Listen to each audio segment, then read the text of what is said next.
Good morning plus two class. Revision जो है आपकी फ़र्स्ट यूनिट की वैसे तो होगी थी, और सेकंड यूनिट जो है हम एक बार फिर से करें। तो सेकंड यूनिट आपकी जो है वो है सॉल्यूशन। तो सॉल्यूशन के अंदर अगर हम देखते हैं तो जो मेन टॉपिक है बेटा वो करेंगे। अब डीपली जो है यहाँ से इतना करने का टाइम नहीं है, क्योंकि 2 दिन ही हैं, आपका एग्ज़ाम भी है। तो उसमें आपके पास क्या आएगा, अगर हम सबसे पहले तो देखो सॉल्यूशंस में जो आपके पास आते हैं टर्म्स, उनकी अगर हम बात करते हैं, सॉल्यूशंस के अंदर सबसे पहले आपके पास आती है मोलैरिटी। ये टर्म्स ऐसे हैं जो आपने 11th में भी पढ़ के देखे हैं, ये बड़े कंफ्यूजिंग होते हैं। ये जो है आपको कंसेप्ट यहाँ से क्लियर हो जाने चाहिए। तो मोलैरिटी आपके पास क्या होती है, molarity is defined as the number of moles of the solute, number of moles of solute पर वॉल्यूम ऑफ सॉल्यूशन। ठीक है, volume of solution in litre, कि number of moles of solute है और वॉल्यूम है सॉल्यूशन के litre के अंदर है। इसके बाद आपके पास यहाँ से क्या आएगा, ये कि इसमें आपके पास ये तो हो गया। इसके बाद ये आपके पास इसमें जो MCQ जो टाइप का क्वेश्चन बनता है वो ये बनता है कि मोलैरिटी चेंज विद टेम्परेचर। जो मोलैरिटी होती है वो जो है चेंज इन टेम्परेचर, मतलब मोलैरिटी जो होती है वो डिपेंडेंट होती है कहाँ, टेम्परेचर पे। आपसे मैं जैसे MCQ का क्वेश्चन यही पूछ लूँ, मैं 4 टर्म्स दे दूँ और मैं ऊपर क्वेश्चन दे दूँ दिस या दिस प्रॉपर्टी या दिस जो भी आपके पास ये प्रॉपर्टी है, मैं ये कह दूँ कि ये जो है आपके पास टेम्परेचर के ऊपर डिपेंड करती है, तो आपको molarity, normality, molality, mole fraction ये दे दिया, तो आप जो है यहाँ से उसके अकॉर्डिंग उसको आंसर करोगे। तो मोलैरिटी जो होती है वो डिपेंड कहाँ होती हैं, डिपेंड ऑन टेम्परेचर। मतलब टेम्परेचर को अगर हम इसमें इंक्रीज़ करेंगे तो भी उस पर इफ़ेक्ट पड़ेगा, और डिक्रीज़ करेंगे तो भी उसके ऊपर इफ़ेक्ट पड़ेगा। इसके बाद अगर हम बात करते हैं मोलैलिटी की, तो मोलैलिटी में हम क्या बात करेंगे, मोलैलिटी आपके पास होती है number of moles of solute, और यहाँ से क्या आएगा, मास ऑफ सॉल्वेंट। ठीक है, number of moles of solute, mass of solvent, ये आपके पास क्या थी, मोलैलिटी। इसके बाद अगर हम बात करते हैं यहाँ नॉर्मेलिटी की, तो नॉर्मेलिटी आपके पास क्या होती है, यहाँ से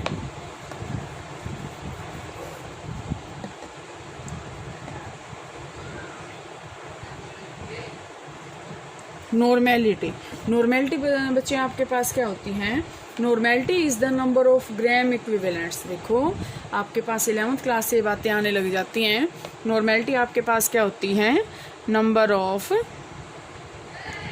ग्राम equivalents of the solute dissolved in volume of solution in litre. ठीक है, यहाँ से आपके पास ये आएगा volume of solution in litre, ये आपके पास क्या है, नॉर्मेलिटी। इसके बाद अगर हम इसमें बात करते हैं मोल फ्रैक्शन की, तो मोल फ्रैक्शन आपके पास क्या होता है, x1 plus x2 is equal to 1, always unity होता है वो। ठीक है, तो ये तो था आपके पास क्या, मोलैरिटी या मोलैलिटी या फिर नॉर्मेलिटी की अगर हम बात करें तो ये था। इसमें आपके पास और जो नेक्स्ट टॉपिक आएगा वो आपके पास आएगा solubility of gases. Solubility of gases में मैं यहाँ से आपको बोर्ड पे नहीं करवा रही, आप बिल्कुल थ्योरेटिकल पोर्शन आराम से कर लोगे इसको।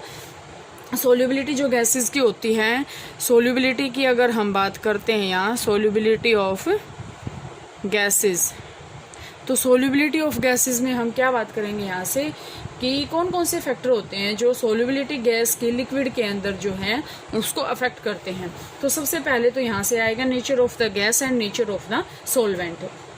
इसके बाद आपके पास टेम्परेचर का भी इसमें इफेक्ट पड़ता है, ठीक है, और प्रेशर का भी इफेक्ट पड़ता है। तो ये आप इसमें अपनी बुक में से रीड आउट कर लोगे, कोई प्रॉब्लम नहीं, यहाँ से हो जाएगा। इसमें आपके पास एक जो है प्रेशर का जो रिलेशन है वो आपके पास यहाँ से एक आता है, हेनरीज लॉ।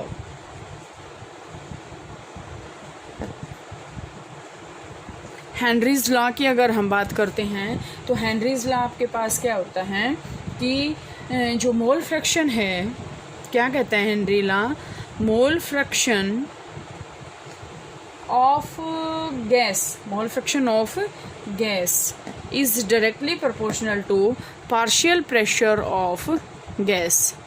ठीक है, मोल फ्रैक्शन जो है वो पार्शियल प्रेशर ऑफ गैस के इक्वल होता है। ठीक है, तो यहाँ से आपके पास जो है क्या आएगा, हेनरीज लॉ के अकॉर्डिंग आपके पास आ जाएगा partial pressure is directly proportional to mole fraction, यही है।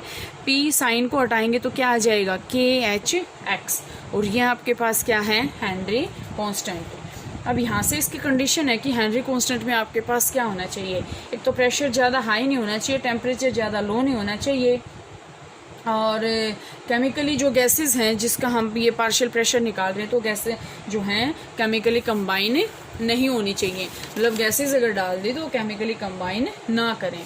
इसके बाद अगर हम इसमें बात करते हैं कौन सा टॉपिक आएगा इसमें, आपके पास इसमें आएगा, और बीच वाले तो थ्योरेटिकल पोर्शन आप कर लोगे, इसमें आपके पास नेक्स्ट जो आएगा वो आएगा कोलिगेटिव प्रॉपर्टीज़। इनको एक बार जो है हेडिंग देखेंगे इनकी भी, कोलिगेटिव प्रॉपर्टीज। कोलिगेटिव प्रॉपर्टीज क्या होती हैं, सबसे पहले तो आपको ये नोट करना है कि कोलिगेटिव प्रॉपर्टीज क्या होती हैं। कोलिगेटिव प्रॉपर्टीज आइडियल सॉल्यूशन की होती हैं, और वो प्रॉपर्टी होती हैं जो कम्प्लीटली नंबर ऑफ पार्टिकल के ऊपर डिपेंड होती हैं, number of particles of solute, कि जो सोल्यूट के पार्टिकल्स हैं उसके ऊपर ये डिपेंड होती हैं, ना कि उसके नेचर के ऊपर। नेचर से क्या होती हैं, इंडिपेंडेंट होती हैं। ठीक है, अब आपके पास यहाँ से कोलिगेटिव प्रॉपर्टी 4 आती हैं। कौन सी आती हैं, सबसे पहले हम बात करेंगे यहाँ से relative lowering of vapour pressure. सबसे पहली प्रॉपर्टी है relative lowering of vapour pressure. Second हम बात करते हैं यहाँ से एलिवेशन इन बॉइलिंग पॉइंट, ये है। थर्ड अगर हम बात करते हैं तो आपके पास आती है डिप्रेशन इन फ्रीजिंग पॉइंट, और फोर्थ आपके पास आती है ऑस्मोटिक प्रेशर।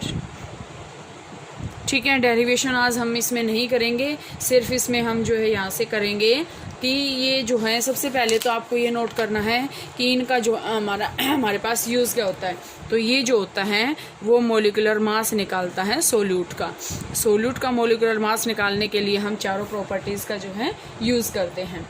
ठीक है, और आपके पास अगर हम वेपर प्रेशर की सबसे पहले बात करें तो आपके पास क्या आएगा, P note minus, P note क्या है प्योर का, और पी एस आपके पास क्या है सोलवेंट का, और आपके पास यहाँ से ये आ जाएगा ऐसे W2 इंटू M1, और यहाँ से आ जाएगा W1 इंटू M2। ठीक है, ये आपके पास क्या है relative lowering of vapour pressure का जो है यहाँ से डेरिवेशन है। इसके बाद अगर हम एलिवेशन इन बॉइलिंग पॉइंट करें, एलिवेशन इन बॉइलिंग पॉइंट में आपके पास एक तो मोलर एलिवेशन कांस्टेंट आएगा which is denoted by KB, which is denoted by KB। इसमें अगर हम यहाँ से बात करें तो यहाँ से आपके पास क्या आएगा, इसका जो है मोलिकुलर मास हम कैसे निकालेंगे सोल्यूट का, यहाँ से आपके पास आ जाएगा ये इसका जो है यहाँ से इसका डेरिवेशन है। यहाँ से हम इसको ऐसे इसको जब सोल्व करेंगे तो यहाँ से आपके पास delta TB change in temperature, और यहाँ से ये W1 वेट आ जाएगा। ठीक है, तो हम इसको जो है यहाँ से कर सकते हैं, ये आपके पास यहाँ से हो जाएगा।